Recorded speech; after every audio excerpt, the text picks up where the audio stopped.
Assalamualaikum warahmatullahi wabarakatuh. Perkenalkan, nama saya Muhammad Nasir Arafi dan teman saya Lilis Suryani. Kami dari kelompok 11. Di sini kami akan mempresentasikan materi makalah kami yang berjudul Hijrah ke Madinah dan Al-Khulafaur Rasyidin. Pertama, saya akan menjelaskan tentang hijrah ke Madinah yang dilakukan oleh Rasulullah SAW. Hijrah ke Madinah. Hijrah menurut bahasa berasal dari bahasa Latin yaitu hegira, yang dikenal dalam bahasa Arab yaitu hajar, yahjiru, hijarah, yang berarti memutuskan hubungan dengan orang lain. Hijrah pada dasarnya yang dimaksudkan untuk menyingkirkan diri dari tindakan-tindakan dan teror yang bersifat fisik yang dapat mencelakakan diri sendiri. Hijrah adalah suatu tekad yang tidak mengenal kalah dalam menegakkan kebenaran. Jadi hijrah itu yaitu berupa tekad agar dapat menegakkan kebenaran yang tidak mengenal kekalahan. Kemudian sebab-sebab hijrah yang dilakukan oleh Rasulullah SAW ke Madinah, yaitu yang pertama untuk mengembangkan dan juga menyebarluaskan ajaran akidah ke wilayah-wilayah lain sehingga tidak terpusat dalam satu wilayah saja, karena untuk menjalankan tugas risalah kemanusiaan yang lebih universal, yang lebih luas. Kemudian mengharapkan tercapainya kemungkinan baru ditemukannya lingkungan yang mendukung perjuangan di luar wilayah sosial politik yang zolim guna melakukan perjuangan menentang kezaliman tersebut. Artinya Rasulullah SAW mengharapkan adanya lingkungan yang damai dalam penyebaran akidah ajaran agama Islam tanpa harus adanya peperangan ataupun kezaliman yang ia alami. Kemudian yang ketiga, gerakan untuk mencari keselamatan. Dalam hal ini dalam menyampaikan ajaran agar selalu dalam keselamatan dan juga penghindaran dari fitnah dan cobaan. Artinya ketika di Mekah terlalu banyak cobaan yang dialami oleh kaum muslimin sehingga diperlukan lingkungan baru agar para kaum muslimin itu tidak merasa dizolimi ketika menyebarkan akidah agama Islam.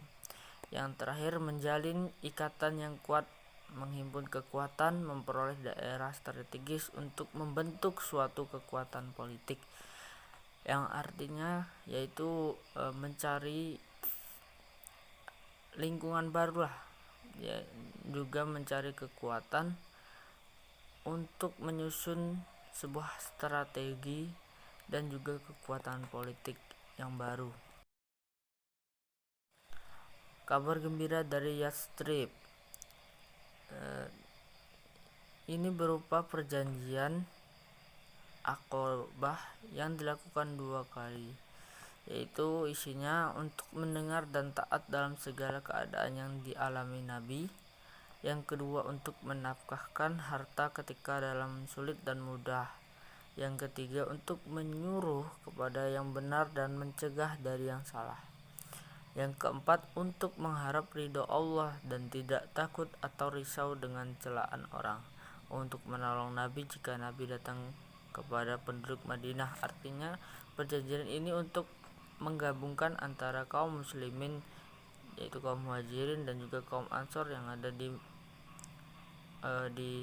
yang dikumpulkan dalam satu kota yaitu kota Madinah. Dalam perjalanan Rasulullah SAW ke Madinah, banyak sekali peristiwa yang terjadi, yaitu ketika Rasulullah SAW dan juga sahabatnya yaitu Abu Bakar menempuh rute yang tidak lazim, yaitu menuju selatan, padahal Yastrib atau Madinah itu berada di sebelah utara. Nah, ini pun adalah siasat atau strategi Nabi yang tepat dalam menipu para pelaku makar. Perjalanan selanjutnya menuju Yastrib diteruskan Nabi dan juga Abu Bakar dengan menempuh jalan yang juga tidak lazim, yaitu sebelah barat sepanjang pantai Laut Merah. Ini pun juga strategi yang dilakukan oleh Rasulullah SAW. Rasulullah SAW dan para sahabat beliau menyelesaikan perjalanan ke Madinah selama 8 hari dan sampai di sana pada tanggal 12 Rabiul Awal tahun ke-14 yang bertepatan dengan 26 Juni 622 Masehi.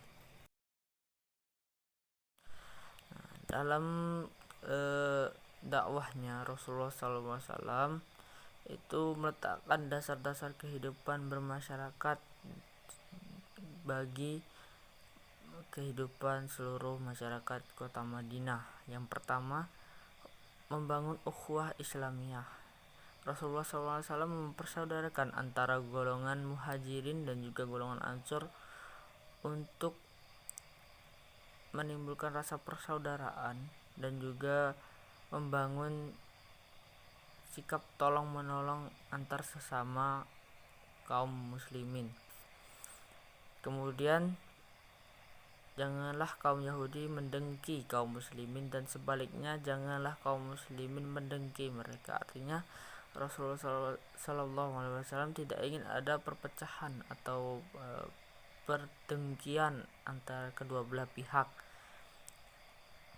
Rasulullah SAW menginginkan yaitu adanya persaudaraan antara kaum Yahudi dan juga kaum muslimin.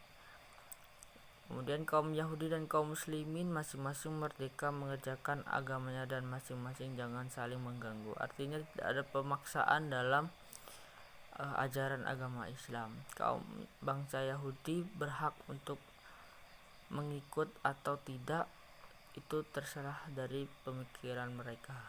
Kemudian yang terakhir, jikalau kaum Yahudi diserang oleh musuh dari luar, kaum muslim wajib membantu mereka. Begitupun sebaliknya. Artinya, demi menjaga kota Madinah, ketika salah satu pihak diserang oleh pihak luar, Rasulullah SAW memerintahkan agar pihak lainnya untuk membantu. Jadi tidak ada perbedaan lah ketika penyerang diserang ataupun penyerang membela gitu. Cukup sekian materi dakwah hijrah Rasulullah SAW ke Madinah.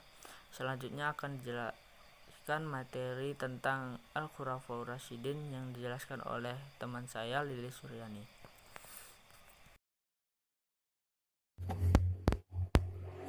Assalamualaikum warahmatullahi wabarakatuh. Perkenalkan, nama saya Lilis Suryani. Di sini saya akan melanjutkan presentasi dari Nasyr Arafi. Di sini saya akan menjelaskan tentang keteladanan yang ada pada Khulafaur Rasyidin. Yang pertama yaitu tentang pengertian Khulafaur Rasyidin. Khulafaur Rasyidin adalah para pemimpin pengganti dalam mengatur kehidupan umat manusia yang adil, bijaksana, cerdik, tegas, dan melaksanakan tugas yang benar dan selalu mendapatkan petunjuk dari Allah Subhanahu wa taala.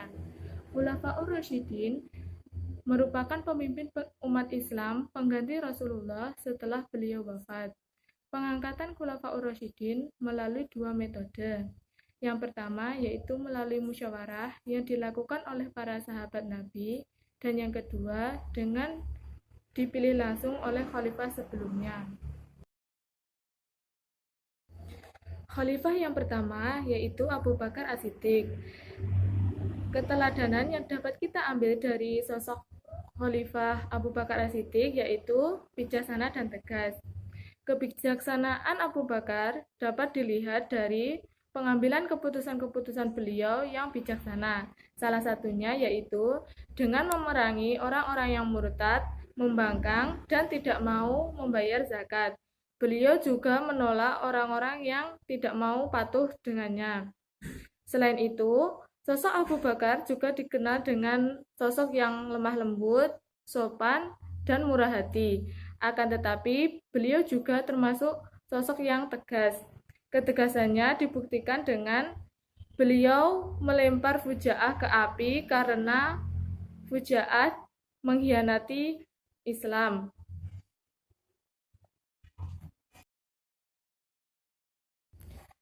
Khalifah yang kedua yaitu Umar bin Khattab.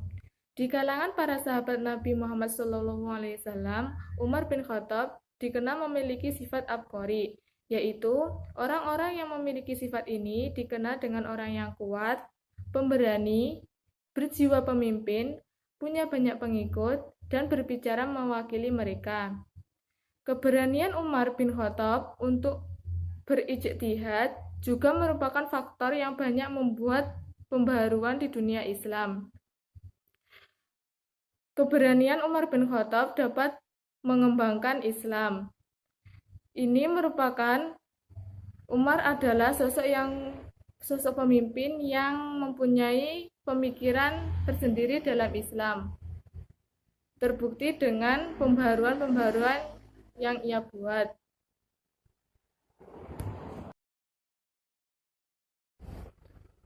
Khalifah yang ketiga yaitu Utsman bin Affan. Utsman bin Affan tumbuh di atas akhlak yang mulia dan perangai yang baik. Beliau adalah sosok yang pemalu, pendiam, berjiwa bersih, sopan dan santun, dan juga sangat menyukai orang lain. Beliau suka ketenangan dan tidak suka keramaian, kegaduhan, perselisihan, dan teriakan keras. Oleh karena itu, sosok Utsman bin Affan dikatakan sosok yang baik hati. Selain itu, juga dermawan. Kedermawanan beliau dibuktikan dengan beliau pernah menyumbangkan setengah dari hartanya untuk perjuangan di medan perang. Selain itu, juga beliau pernah mendermakan 300 unta dan 50 kuda untuk tunggangan. Begitu juga mendermakan 1000 dinar yang diserahkan langsung kepada Rasulullah untuk membiayai peperangan.